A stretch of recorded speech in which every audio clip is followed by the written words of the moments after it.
answer as best I can. So Ray, it's nice meeting you after 15 or 16 years. 15 years. 14. Something like 14 or 15, Yeah. I think, yes. Yeah, and we are on Anjuna Beach. Yes. My last interview with you was in 99. 99, and it was called Ray Selby, Internet Evangelist. Right. So would you still consider yourself to be an internet evangelist today? Is it a necessity or what? Not really, because everything I said back then came true. Pretty much on time as expected. Yeah. They were actually very easy predictions to make. What were the predictions? Just to... Well, I remember you saying that there's a two-tier internet because more people can't afford it. And I said, yes, they can. You wait and see. In a few years, everybody in India will have the opportunity to use the internet, whether they go into an internet cafe or they have access to a friend's computer or something. Yeah. And of course, that came perfectly true. And It now, came true faster than we expected, maybe in the form of mobiles and things like that. Well, actually, mobiles came later. It came true within 3 years of me saying it. And I was accurate simply because I knew that India was 3 years behind Holland. So it was easy to see where India would go. Because they were saying the same things about Holland 3 years before. Yeah. But the mobile phones, of course, have changed everything. Because now pretty much everybody has a mobile phone. Everybody who wants one, of course, has a mobile phone. They're so cheap in India that anybody can afford it pretty much. And so everybody is online. It's in one way or the other. And therefore that prediction that India would become internet would become available to Indian people in general and not just the rich came absolutely true. But starting at the background, it's interesting to know where you fit in the big picture. This beach, Anjuna, was where you spent 15 years of your time? On and off, of course, seasonally, yes. As a young hippie? First as a young hippie and then as a family man. Okay. Which years? I arrived in Bagar in 1970. Baga. I came over to Anjuna in 71, early 71. There was absolutely nothing here, not even a tea shop. I see. There was just one chap called Eight Finger Eddie who was living on a brewery. Everyone still talks about Eight Finger Eddie. Yeah, well, he was it. Yeah. He moved over from Bagar to get away from Joe Banana, Cleo Odser. Joe Banana was next door, and it was called Joe Banana for the simple reason that this guy Joe, who had recently come from Idi Amin's Uganda. And come back home to Goa with nothing. He would say, "I'm going off the map," so and everybody would say, "Joe Bananas." And so he became called Joe Banana, and eventually started making tea and porridge and chapati and bhaji pav, whatever. And piece by piece, it became a tea shop, and the first tea shop. But its success and the success of having tourists in Anjuna meant that there were lots of clones, lots of alternatives, and plenty of tea shops in the end after some years, a flea market, and nowadays these shacks, which are huge, relatively huge, they're not really big, but they're Large many in number. Many in number and large in size. Yeah. But that all developed over since I was last year, really. You were last year in the 99? Well, 99, but that was just for a short time. Yeah. That was for, I think, a few days even. I see. But apart from that, the last time was 27 years ago. I spent, I think, about 5 weeks. And prior to that, it was 28 years ago when I stopped living here. So how does it feel like coming back after all these years? It feels like coming home. It really does. There's no question about it. I feel at home. And I feel that in spite of all the superficial changes, and they are very superficial, bigger tea shops. So, bigger restaurants. More people, umbrellas and beach beach chairs. A little bit more commercialized. Yeah, but it's all superficial. Yeah. Actually, the spirit is exactly the same as it always was. I see. Which is?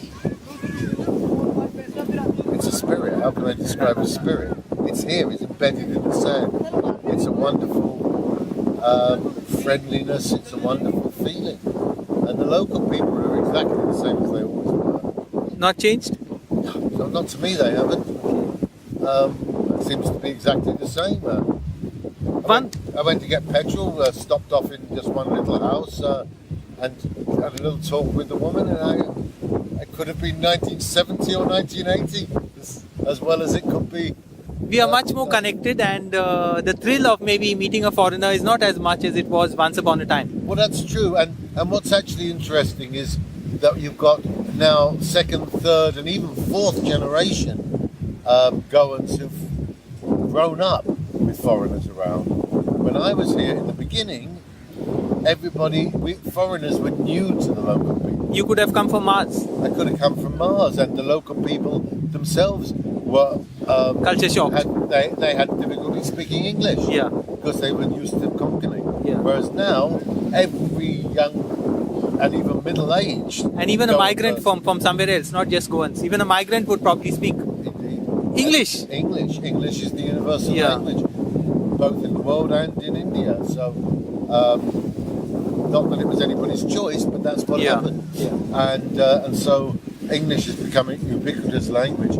But the quality of the English language that's being spoken by young people here is absolutely no different from anybody else. The music that they play, I've seen Goan bands play music better than American bands, whereas that could never be said back then. One of the books that have told the stories of Anjuna in the 60s, in the 70s, was the controversial Cleo author's Goa Freaks. Yeah. What do you think of it? What do you make of it? Well, first of all, Cleo was never in the same circles as me. I was never a friend of Cleo, and she hardly shared a word with me all the time I was in Goa. So I knew who she was, and that's about it. So the people she was talking about were not the people I was mixing with, and there were circles and circles, and my circles were far more spiritual. The people I used to hang out with were people like myself who were just happy sitting around a fire and talking and laughing and joking and maybe singing some songs. Whereas Cleo was not of that ilk. Yeah. Cleo was a very middle class American, used to a comfortable life, and she mixed with those kind of people. So there was a certain bit of irritation that she projected. While it does tell an interesting story of Goa, she also projected a kind of misrepresentation of what Anjuna stood for in those days. Well, I don't think it was a misrepresentation. Okay. It was a representation of her little world. Okay. But just like in the world, there are many kinds of people. True. So in Goa, there was many kinds of people. In Anjuna. In Anjuna, there was many kinds of people living many I different see. sorts of lives. And because everybody, I mean, it's often asked of me on forums, because I often on these forums about Goa and the old days and so on. And I've often been asked, questions like, how did people make a living? And the answer is, in 1,000 ways, just like anywhere else in the world. I mean, you think that everybody was doing exactly the same thing? You know, people are looking for quick sound bites, and the world is never like that, and Anjuna was never like that, and never will be like that. Nowhere in the world will, because everybody's got their own story, everybody's got their own way of doing things, everybody's got a life to live. And so there are no simple answers to these questions, no sound bites, which sum it all up. You know, people say, what were people doing? Were they working the flea markets? Were they getting money from home? Were they working half the year and then coming here on holiday? Were they dealing drugs? What were they doing? The answer is probably all of the above. You know, different people, different things. Right. But I had my circles, which was very much a spiritual life, even though I was well educated and turned out to have a good brain. But obviously, I became a computer programmer. But my life back then and my being, my spirit, is a very simple spirit. It's not a complicated one. It doesn't require comfort and luxury. Getting old, I needed things a little comfortable. because the body can't take too much anymore. But I never wanted luxury. I never wanted fame or fortune or large amounts of money, and therefore my life, my circles in Goa were very simple circles. Were you already a programmer when you came here, or? No. That didn't begin till just before I left Goa. Somebody bought a ZX Spectrum To Goa? to Goa. Yeah, it was a portable, the first ever home machine in Britain. And this Englishman bought one once, and I had nothing to do, so I sat at his computer for about 3 or 4 hours, and I was absolutely amazed at the capabilities. I see. And said that if I go back to Europe, one of the first things I want to look into is computers. Yeah. And that's exactly what I did. And I just got hooked into computers. It was, first of all, it was the perfect time for it. Second of all, it turned out to be perfect for the way my brain works. I see. And thirdly, I just love doing it. Before that, what was your field? Anything that showed up, anything I But could do. educationally, I worked the flea markets. educationally? Educationally, well, I had a general education. I see. And I studied politics, which turned into my current study, which is not of politics, but of political corruption. I've got a big thing about learning about the world of political corruption. But to carry the story, we'll come to that later. To carry on the story, you went into programming in a big way. Yeah. And last time what we were discussing was the entry of a large number of alternative youth into the field of computing. Were we discussing that? Alternative youth? I mean, like the hippies from hell kind of connection, no? Right. Like, Yeah. becoming hackers after. Well, the hackers were becoming legitimate. That's what was happening at that time. I mean, Rob Concrib and his ilk were student hackers who then founded the company which I worked for, Access for All. Access for All. They founded that company, and I joined it very early on. I was actually very surprised that they took on a man of my age, because I was 47. And getting a job over 42 was very difficult. But they gave me the job, they gave me the chance, and it turned out it was the right choice, because what they needed in those days was free-thinking people, creative people, people who could come up with new ideas. The problem 10 years on from that was that they didn't need creative people, because we'd achieved our end. Everybody in Holland who wanted internet had internet. We considered ourselves a success after 10 years, and they didn't need anybody to build new systems. In fact, they were outsourcing it to other companies. What they needed was people to maintain what was already existing, and that's not my field of expertise. I build new things. Yeah. So consequently, I felt like a fish out of water in the end. Plus the fact that I joined at a time of anarchy, and it finished as a hierarchy, a very strict hierarchy of management and different levels, everybody on a different floor of the building. And that wasn't my way. I called it corridors of power. And so I was very unhappy in the last few years. And finally we negotiated a settlement whereby I was paid a large sum of money into my pension scheme. And I could leave the company and start my own company, which I did with not too much success. It is a struggle to run your own company and survive in Holland, because everything costs so much, the tax, the insurance and everything. And I had to give up, and they allowed me back into the unemployment scheme, which kept me going until last year, when my pension kicked in. And it's enough just about to live on, which means that I can keep my company. I restarted my company instantly, and it helps me to make money to come back to India, to buy some gadgets, to buy gifts for friends, or to go out for a night.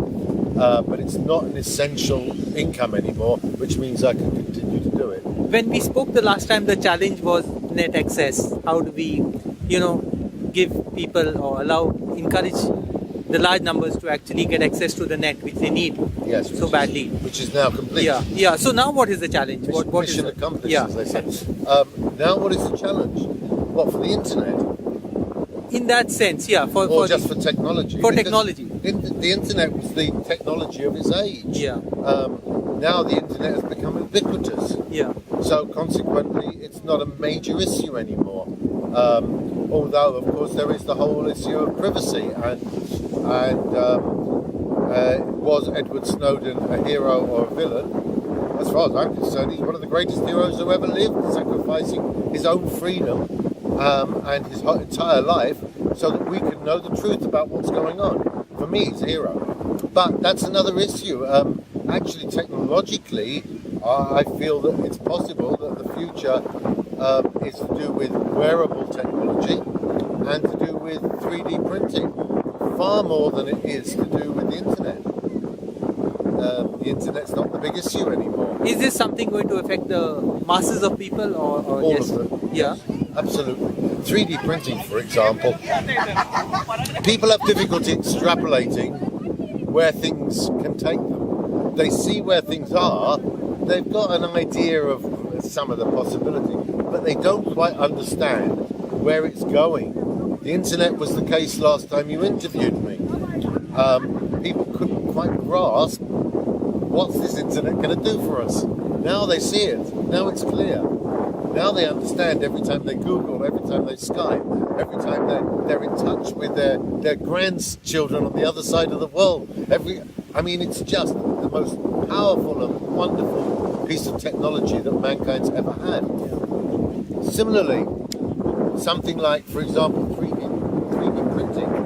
People can't quite grasp where that's going to take them. They don't quite understand what it means to visualize something and have it produced eventually instantly, or almost instantly, before their very eyes in the real world.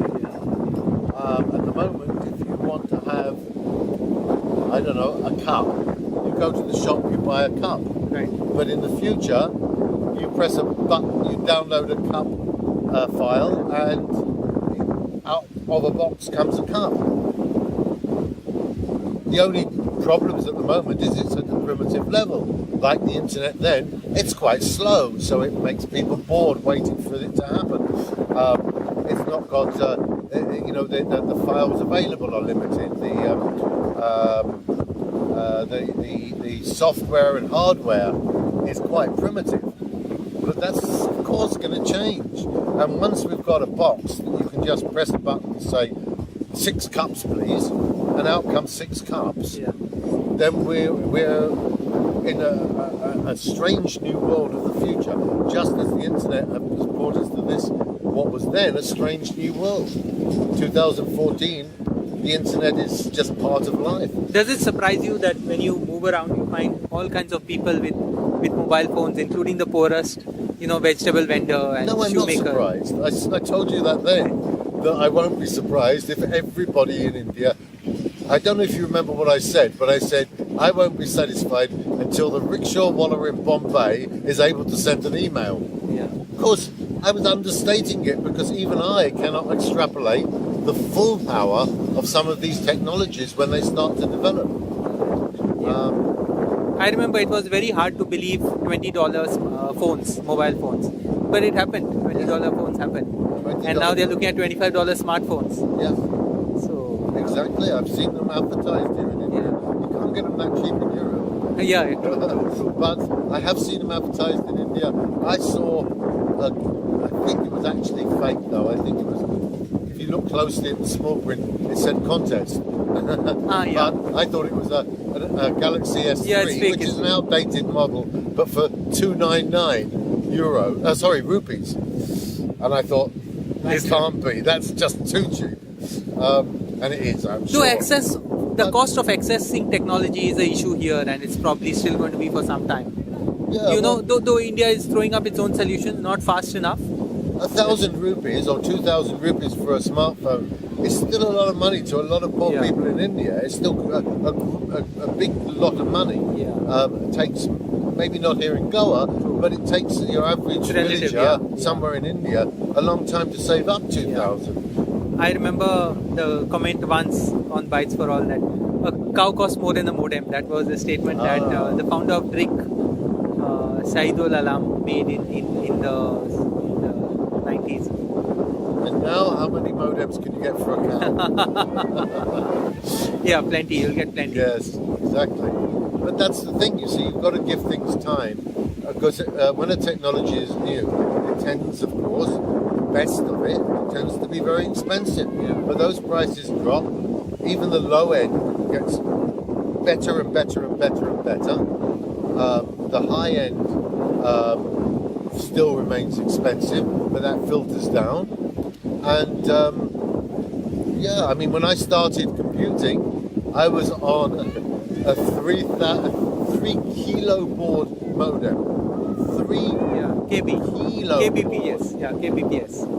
And now, of course, we wouldn't dream of talking about less than hundreds of megabits per second and thousands even of megabits per second nowadays are being talked about.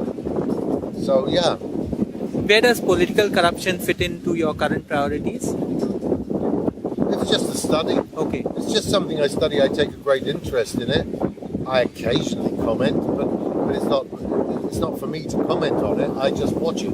I feel like I'm watching what they're doing. Public surveillance. If you like, yes, watching them watching us. But I've always got my eye on what's going on. I take a great interest in it. Corruption means many different things to many different cultures and people. So while some people face, petty corruption at a daily level, like in India, in some other countries which are more sophisticated, you would have grand corruption. No, I think you're completely wrong. I think corruption is corruption on whatever level it goes. And I think in every country, at the top level there's corruption, and that's what I'm watching. Yeah. And that filters down right to the bottom level. Even in Holland, I meet people who are fiddling the system at the low end. Oh, well. And I'm absolutely sure that at the top end, there is a lot of corruption. The difference between India and Holland in that respect, and Holland's just an example, of course, I'm not pointing at anything about Holland, but the countries, Western Europe, is that they hide it better. That's the only difference. Here it's more obvious and more open, and there they hide it. Also, it probably doesn't affect so many people on a day-to-day visible way there. Because they're hiding it. But corruption is rife in all Western. Not only because they're hiding it, but because I would maybe argue that more advanced societies don't need the day-to-day corruption that, say, third world societies, thrive on. I think so. I know a lot of people in Holland who are fiddling the system because they can't make it. I see. There's almost every business in Holland, I won't say every business, but a lot of businesses in Holland, they simply would not make it if they weren't taking some black money and not declaring it to tax. They simply wouldn't make it because the tax would tax them out of business. And I think half of the businesses in Holland would just collapse if they weren't fiddling it a little bit. Most people try to stay above board, but it's impossible. You can't survive that. Are there any technical fixes to corruption? Yeah, stop cheating the system. Stop it. I mean, that's basically it. The only thing is we have to have a different attitude towards it. No, but attitude changes the will never come. Is the problem. Attitude changes will never come because people being people, we know what our hierarchies are. Well, let's say power corrupts absolutely. That old one. That's considerably true. In India, one of the things that has really made a difference at some level is this Right to Information Act. So while people are still not using it sufficiently, while they are skeptical of it, while it can be thwarted or subverted, the kind of leverage it gives you, it's amazing. So you could approach any authority. And if you're smart about it and committed enough and not willing to give up, it is really changing the way, public. Well, actually, that's in the public sector. The same thing applies to Western countries. True. Exactly the same. Freedom of Information Act in the UK, for example. Sweden, it goes back centuries. It goes back a long way. But the Freedom of Information Acts around the world have made a big difference. Yeah. But, as you say, they can also be thwarted, and at the top And this level, again only covers the public sector, whereas today the private sector is playing a huge role and it goes totally unaccountable. So, that's also true. Yeah, you can't demand information from a private company because their information belongs to them. Public information is different. I mean, that's definitely true. And of course, I don't think that the worst corruption is actually on the political level. It's on the economic level. It's lobbyists.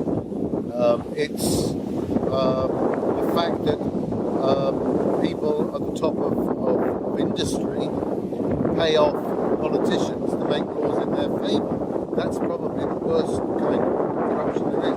I don't know how that plays out in India, but I'm absolutely sure in countries like America that's a really big thing. It does play out here too, and it's becoming increasingly an issue. So for the first time you'll find questions being raised on which industry controls which media and which political parties are close to which industry, because you have... Right. And who allows the external taxi firm to take over in Goa, putting all the local taxi drivers out of business?